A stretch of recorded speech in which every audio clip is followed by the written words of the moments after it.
The thing is, I have my introduction at last, so thank you. Is it starting?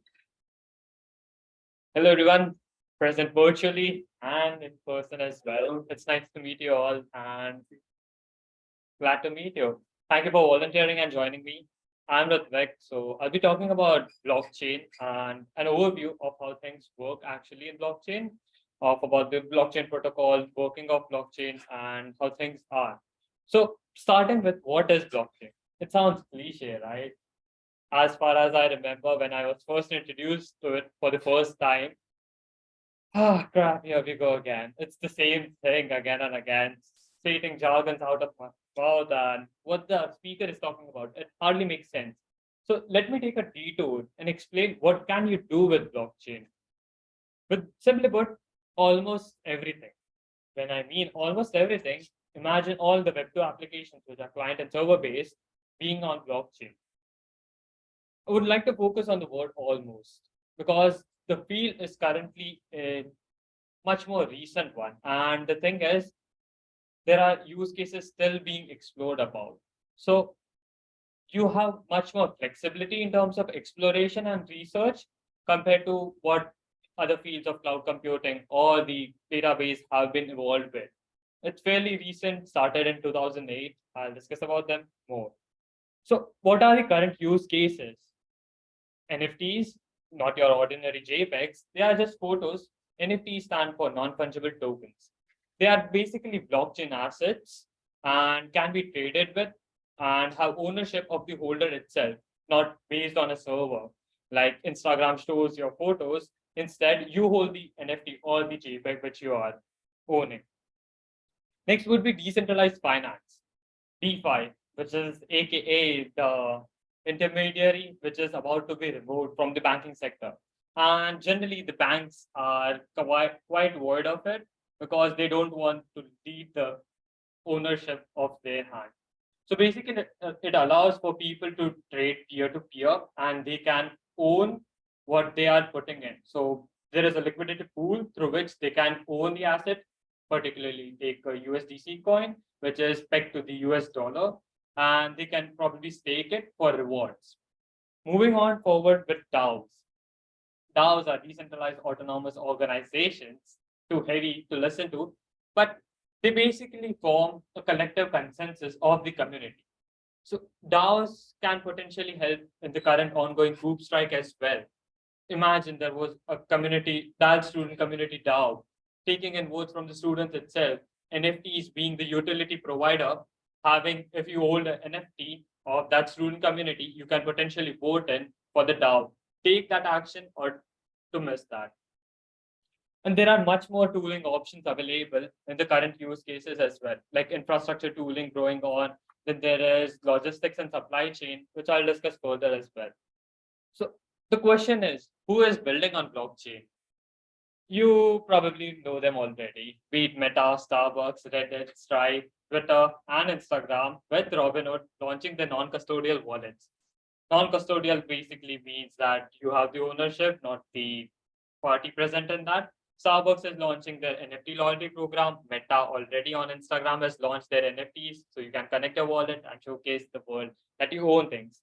Stripe has launched USDC payments on blockchain, so you can pay another party or a transfer through digital coin. And moving forward, how did it become so important in a year?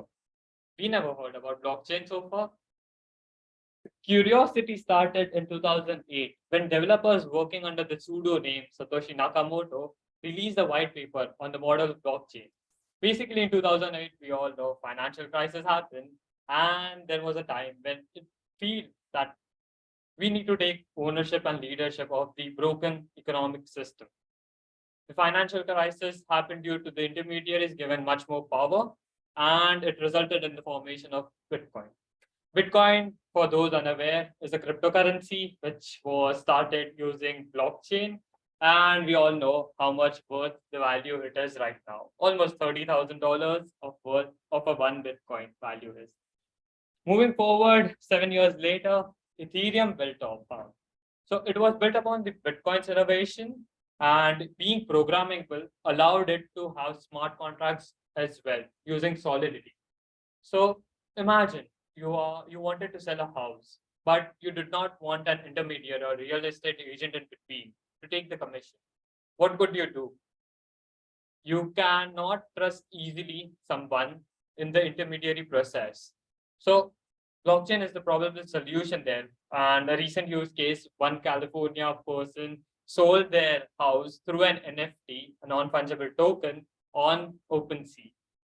So you can probably do anything with it. And with many more advances and the successes to Ethereum, we are at the current point where the big tech is jumping on it. Google recently launched their Ethereum node service through Google Cloud. So you can imagine how fast this industry is going. Finally, but what is blockchain? I have been discussing all about it, but what it is? Basically, in computer science, everything is literal. Be it the stack, so literal stack. Blockchain is this basically a chain of blocks linked together using cryptography. To describe it further, it is asymmetric key cryptography having a public and private address attached to it. Basically, consider it as a database of transactions which are updated simultaneously and across all the network through various computer nodes. Consider it as a distributed ledger technology, an open journal, or a public records.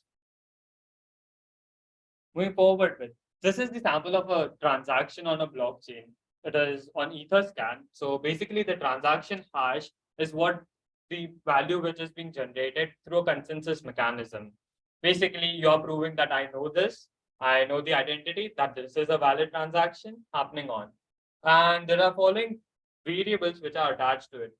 So basically, your identity in Web3 is just this address. You do not require a KYC, or you do not require that I am Rutvik.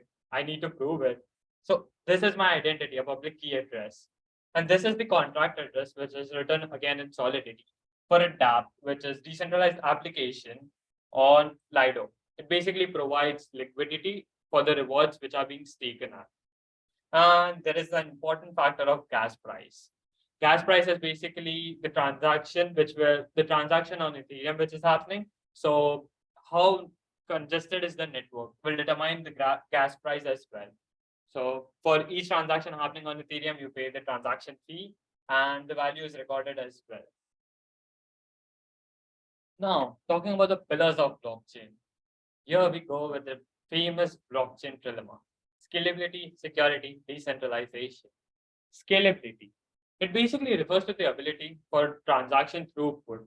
So imagine Visa currently can now process around 1600 transactions per second. Bitcoin can only process 7 transactions per second. That is quite low. And think about it, 100 million users onboarding on Bitcoin. It is fairly not possible for Bitcoin to hold that thing. So scalability is an important factor when we are looking at in blockchain. Moving with security, it is a critical aspect. You cannot deny it. How can you trust someone without it being the secure network? And finally, the decentralization. It is the basic ethos of blockchain system. Without decentralization, blockchain is much more like a distributed database. So how does blockchain protocol work at the core? It starts with layer zero, the network, the hardware, wherein the nodes and the validators in the consensus mechanism are proving that the transactions are valid throughout the network. Moving on to the layer one, the famous Solana, Cardano, Ethereum, they process the transactions and generally have either of the two pillars. Since it is a trilemma, you cannot have 3 of the pillars being set up in a single blockchain. Though there are blockchains working on that, Shardium, for example, but they are fairly new and we don't know how things work out in the future. Being it a new industry, things will eventually work out or might not. Moving forward with layer two, our favorite Polygon. It is basically our execution layer, which helps the layer one solve their issues of blockchain trilemma. So for Ethereum, let's take an example. They focused on the pillars of decentralization and security. Polygon provides that scalability layer for transactions to be processed. Currently, Ethereum can process around 100 to 200 transactions per second, while Polygon can scale that up to 65,000 transactions. So imagine the number of people onboarding on a layer which is capable to handle these many transactions. For unaware, transactions are basically actions you do on a decentralized application. Let's take an example of WhatsApp. If you click send, that is a transaction on blockchain. Lastly, layer 3. This is where the common community interacts with blockchain. It is through the decentralized applications like Sandbox or Aave in case of DeFi, or Huddle in case of Google Meet alternative in blockchain. People interact with that platform to know more about and to explore the use cases of it. Facing the funds, fear, uncertainty, doubts. We all know people have been talking about, is blockchain sustainable for environment? We have seen that the consensus mechanism are pretty heavy and consume much more electricity than a city itself. And is blockchain here to stay? Are we going, or is it just a bubble which is about to be burst soon? Well, talking about them, if you had talked about the sustainable aspect a bit earlier, I would have agreed with it.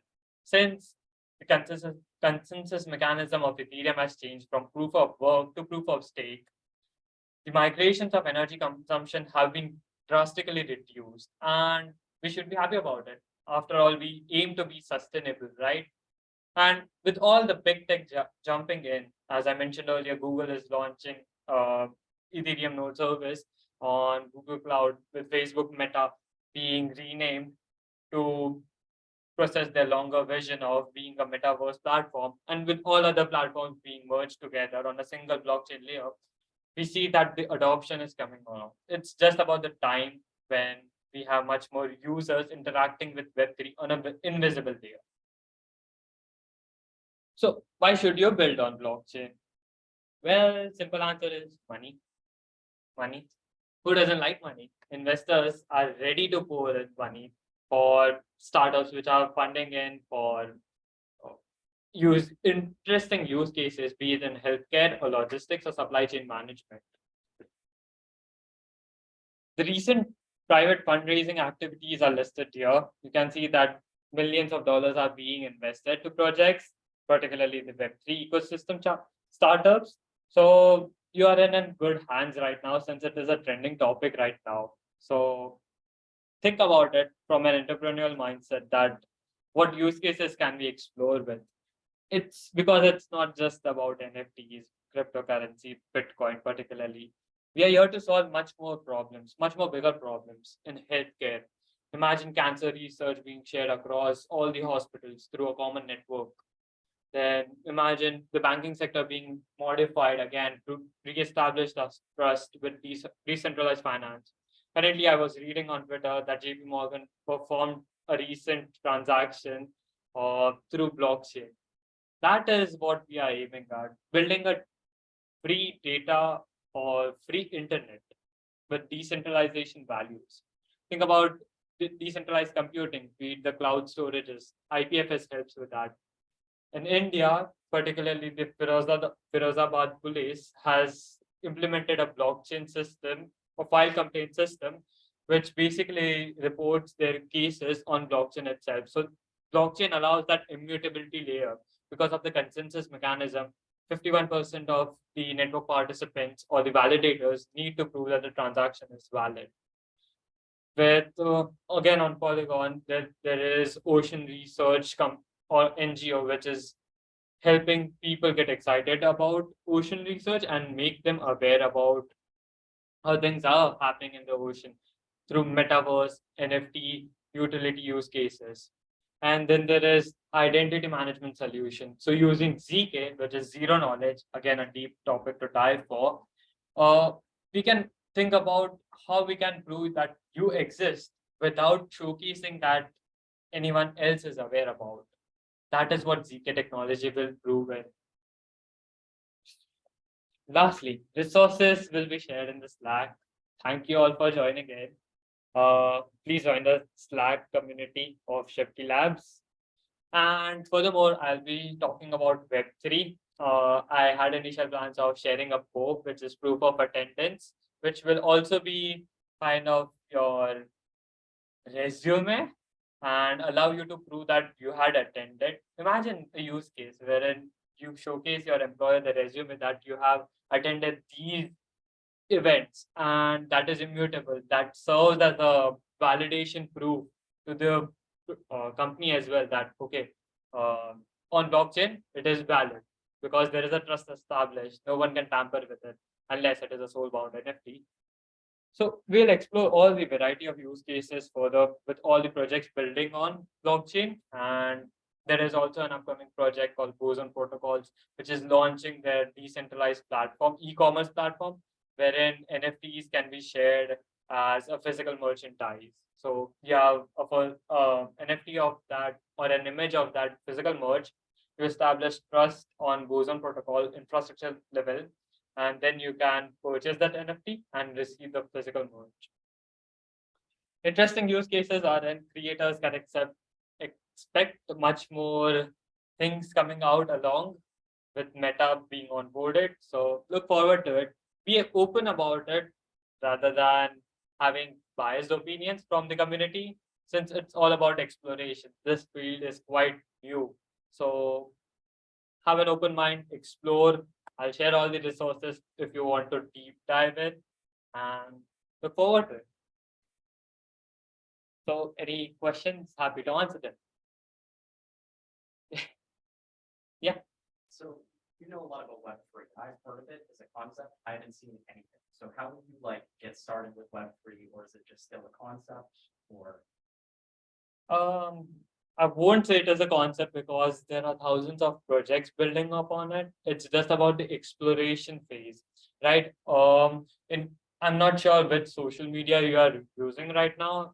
So basically, entire Web3 community lives either on Discord or Twitter. If you follow relevant Twitter channels, you're bound to explore much more interesting topics. Like Blockworks recently announced uh, about the JP Morgan thing right now. So regarding to your question of concepts, it is being implemented right for big tech giants. So I'm not sure that that aligns with the concept because it is in process and it is in implementation. It's just about how quickly people adopt to it, right? There is this level of user experience, which we have talked about it earlier as well. Not everyone is crypto aware or not everyone knows about how to create a wallet address. So big tech giants are focusing on how we can solve that user experience issues to onboard more people to blockchain rather than giving out educational content again and again. So eventually it will serve as an invisible layer where every transaction will be happening in Web3, but you won't necessarily require to know the specifics. I hope that answers that. You. So about me, I'm a student learner, blockchain DJ, and a Web3 enthusiast. Apart from that, professionally, I am ecosystem marketing manager at Polygon. Feel free to connect with me. Thank you all for attending. Wag me. We are gonna make it.